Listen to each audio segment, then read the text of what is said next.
गंदोला गुरु घंटाल का पावन भूमि पवित्र त्रिकोण के ऊपर बसा अधिष्ठित भूमि ड्रिलबोरी के तिरछे ढलान पर गंदोला अवस्थित है। ये बुद्धत्व का सुगंधित स्थल गर्जा का सबसे प्राचीनतम और अत्यधिक अधिष्ठित साधना स्थल के रूप में सम्मानित है। इसे गुरु घंटाल के नाम से भी जाना जाता है। परंपरागत रूप से ये कहा जाता है कि इसका ये नाम भारतीय महासिद्ध गुरु घंटापा ड्रिलबुपा के कारण पड़ा था। कतिपय प्राचीन ग्रंथों में गंदोला स्थानीय देवालय सहित पूरे ड्रिलबुरी पहाड़ को कहा जाता था। विशाल गंदोला पर्वत सुगंधित बुद्धत्व का स्थल जिसने प्राचीन राज्य गोंडा को अपना नाम प्रदान किया है। भो जगत में गंदोला संस्कृत शब्द है जिसका अर्थ अति पवित्र गंधकुटी या देवालय है। जैसा कि भारत में बोध गया जहाँ सिद्धार्थ गौतम को बुद्धत्व की प्राप्ति हुई थी, उसी प्रकार तिब्बत में सांगंग छुइलिंग जो रुक्पा परंपरा का पीठ स्थल है। जैसा कि भारतीय महासिद्ध के नाम से इस पर्वत का नाम ड्रिलबुरी पड़ा, ठीक वैसे ही यहाँ उनके बुद्धत्व के ज्ञान तक पहुँचने के कारण स्थानीय भू अभिलेखों में भी ये नाम पड़ा। ड्रिलबुरी और गंदोला पर उनके सर्वोत्तम बोधि ज्ञान प्राप्ति के प्रतिध्वनि गहन रूप से स्फुट हुआ है। विगत 6 शताब्दी से गंदोला भारतीय एवं तिब्बती महानतम सिद्धों के उत्तराधिकारियों की उपस्थिति से अद्भुत रूप से अधिष्ठित एवं प्रसाद में बना है। चिरकाल से यहाँ के परिसर के कई छोटे छोटे आकृति की गुफाएं बुद्धत्व को चाहने वाले सन्यासियों द्वारा प्रशंसित भी होते रहे हैं।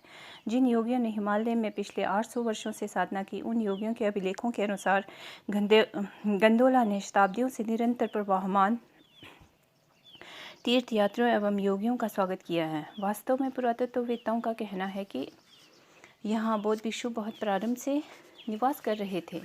इस स्थल की सशक्त अधिष्ठान का गलवा गोछंगबा, ड्रुपथोप ओग्यानपा, रंगरीरेपा तथा अनेक विभूतियों द्वारा अत्यधिक प्रशंसा किया गया है। ये स्थल डाक एवं ढकनियों द्वारा अधिष्ठित होने के अतिरिक्त यहाँ उन योगियों ने अनुभव किया कि सारे छोटे छोटे जल स्रोत, वृक्ष और जड़ी बूटियाँ औषधीय गुणों से भरपूर संपदाएं हैं। यहाँ उन लोगों ने अपने आध्यात्मिक विद्या एवं ज्ञान को और भी विकसित तथा गूढ़ बनाया है। गुरु घंटाल अर्थात गंदोला में एक परम पवित्र शमशान भूमि भी विद्यमान है जिसे एक प्राचीन स्तूप द्वारा चिन्हित किया गया है। हमें ये बताया गया है कि प्राचीन काल से उसमें विलक्षण रहस्यमय ज्ञानी साधकों के अनमोल अस्थि अवशेष समाविष्ट हैं। विगत लंबे समय से प्रायः आकाश से छूता ये स्थान सभी गर्जा निवासियों के राजों का गंतव्य स्थल रहा है। यहाँ तक कि वर्तमान में भी किसी व्यक्ति के देहांत होने पर उसी रात को ही बिना विलंब किए उस मृत व्यक्ति के बालों का एक गुच्छा यहाँ पहुँचाना जरूरी समझा जाता है। स्थानीय तांत्रिक साधकों के लिए ये स्थान अत्यंत पुनीत है, अतः वे इसे बौद्ध तंत्रों में वर्णित 8 प्रकार के शमशानों में से एक प्रतिष्ठित शमशान भूमि मानते हैं। सिद्ध ओग्यानपा जो तिब्बती संस्कृति के प्रमुख प्रेरणा स्रोत रहे हैं, जिन्होंने संभवतः 1254 ईस्वी में अपनी सुप्रसिद्ध ओडियन की तीर्थ यात्रा के दौरान 6 माह तक गंदोला में रहकर साधना की।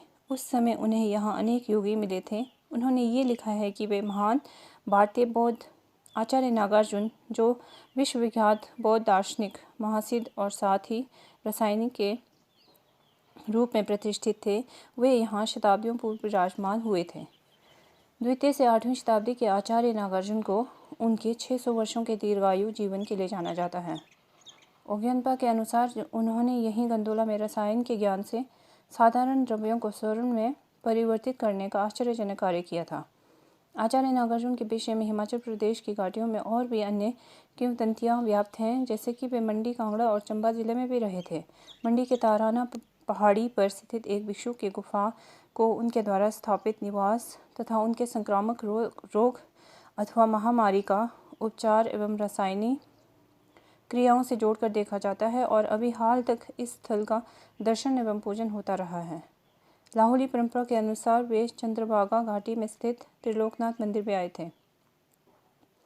गंदोला या गुरु घंटाल मध्यकाल तक एक महत्वपूर्ण साधना केंद्र के साथ साथ भारतीय सिद्धों जो वज्रयान का अभ्यास एवं भावना करते थे के लिए भी एक तीर्थस्थल बन चुका था। कालांतर में जब बौद्ध धर्म भारत से विलुप्त हुआ, तब इस प्रभावशाली स्थल को रुक्पा परंपरा के हिमालय साधकों ने पुनः खोजा, जिन्होंने उन पवित्र योग स्थलों में भ्रमण करते हुए सिद्ध परंपरा को अद्यतन चिरस्थायी बनाए रखा।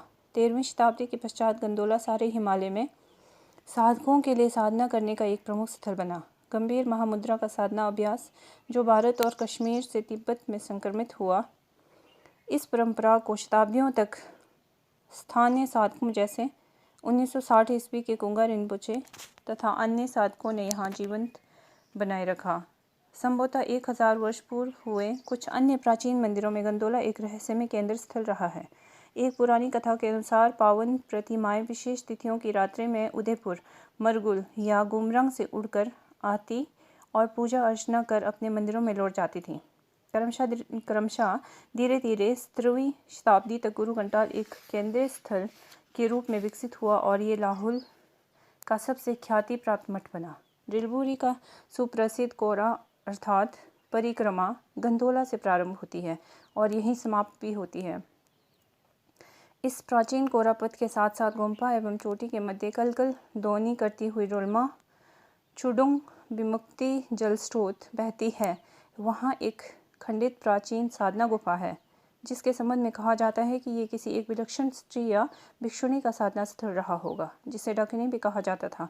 उसे प्रायः गुरु घंटापा को कर्म मुद्रा के रूप में भी माना जाता है। धन्यवाद।